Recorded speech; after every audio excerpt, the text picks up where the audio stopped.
Mother's Day becomes more complicated the longer you live. When you are young, it is presented as something simple: flowers, cards, phone calls, gratitude wrapped in pastel colors and carefully chosen words. A celebration of nurturing, sacrifice, and unconditional love. But age has a way of stripping performance from things, and beneath the surface of this weekend are millions of women carrying emotions far more complex than celebration. Some are grieving mothers they never truly had. Some are grieving children they barely speak to anymore. Some are sitting at tables surrounded by family while feeling completely unseen. Some are exhausted from decades of being emotionally available to everyone while quietly disappearing from themselves. And some are only now realizing how much of their life was spent becoming what everyone else needed them to be. There is a particular kind of loneliness that can settle into a woman after years of holding everything together. Not the loneliness of being physically alone, the loneliness of becoming functional to everyone around you. The loneliness of being depended on more than deeply known. The loneliness of being remembered for what you provided, managed, absorbed, fixed, softened, stabilized, or carried, while the person underneath all of that slowly drifted further into the background. Many women were taught that love meant endurance, that nurturing meant self-erasure, that being good meant remaining emotionally available no matter how depleted they became. So they learned to keep the peace, hold the family together, absorb tension before it reached everyone else, carry emotional weight silently, translate pain, stabilize chaos, remain needed, remain useful. And they became so skilled at it that eventually nobody noticed the cost. The truth is, there are women everywhere carrying invisible exhaustion that did not begin this year. It began decades ago. In the years they swallowed their own grief to protect everyone else from discomfort. In the years they became emotional infrastructure for entire families. In the years they learned that being needed often earned more love than being fully human.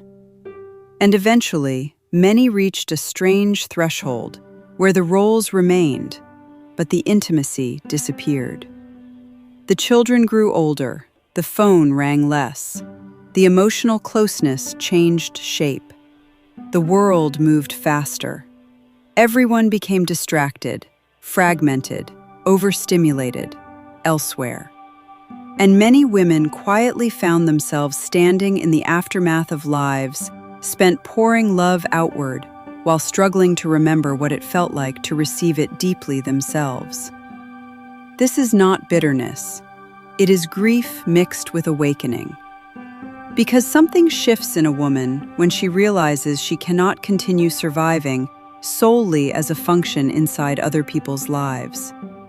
Something shifts when she understands that constantly carrying others is not the same thing as being held. And perhaps this is the deeper wound, hidden beneath so much of modern life right now. We have created a culture that consumes the nurturing force of women, while rarely knowing what to do with their inner worlds once they stop performing strength.